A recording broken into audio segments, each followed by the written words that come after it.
দর্শক, গুলশানে ফিরোজার সামনে আছেন সহকর্মী শাহরিয়ার ইমন, সরাসরি যুক্ত হচ্ছেন তিনি। ইমন, ফিরোজার সামনে কি এখন নেতাকর্মীরা আছেন, আর সেখানকার পরিস্থিতি আমাদের জানাবেন?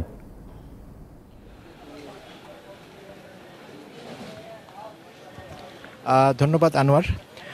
আমি এই মুহূর্তে অবস্থান করছি সাবেক প্রধানমন্ত্রী বিএনপি চেয়ারপারসন বেগম খালেদা জিয়ার বাসভবন ফিরোজার সামনে। আপনি জানেন আজকে সকালে তিনি দেশে পৌঁছেছেন এবং দেশে পৌঁছানোর পর দুপুরের কিছু আগে তিনি তার এই বাসভবন ফিরোজায় পৌঁছেছেন। ফিরোজায় পৌঁছানোর পর এখানে নেতাকর্মীরা এখানে অপেক্ষা করছিলেন এক নজর তাদের প্রিয় এই নেত্রীকে দেখার জন্য। অনেকেই ছিলেন, তবে সন্ধ্যা হওয়ার পর অনেকেই আসলে তাদের বাসায় ফিরে গিয়েছেন। আর এখানে আরও কয়েকটি তথ্য আপনাকে জানিয়ে রাখি, সেটি হচ্ছেন সাবেক প্রধানমন্ত্রী বেগম খালেদা জিয়া, তার যে বড় পুত্রবধূ ডাক্তার জুবাইদা রহমান, তিনি কিছুক্ষণ আগেই বেরিয়ে গেছেন তার অসুস্থ মাকে দেখার জন্য পান্থপথের একটি বেসরকারি হাসপাতালে। আর এখানকার আমি যদি নিরাপত্তার ব্যবস্থার কথা বলি, এখানে আমরা দেখেছি 2 থেকে 3 স্তরের নিরাপত্তা রয়েছে। এখানে পুলিশ সদস্যরা রয়েছেন, এখানে র্যাব সদস্যদেরকে আমরা দায়িত্ব পালন করতে দেখেছি, এবং পাশাপাশি এখানে সেনাবাহিনীর সদস্যদেরও টহল রয়েছে। সব মিলিয়ে এখানে খুব চমৎকার একটি নিরাপত্তা ব্যবস্থা বিরাজ করছে।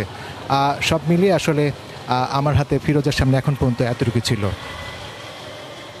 ইমন, আপনাকে ধন্যবাদ।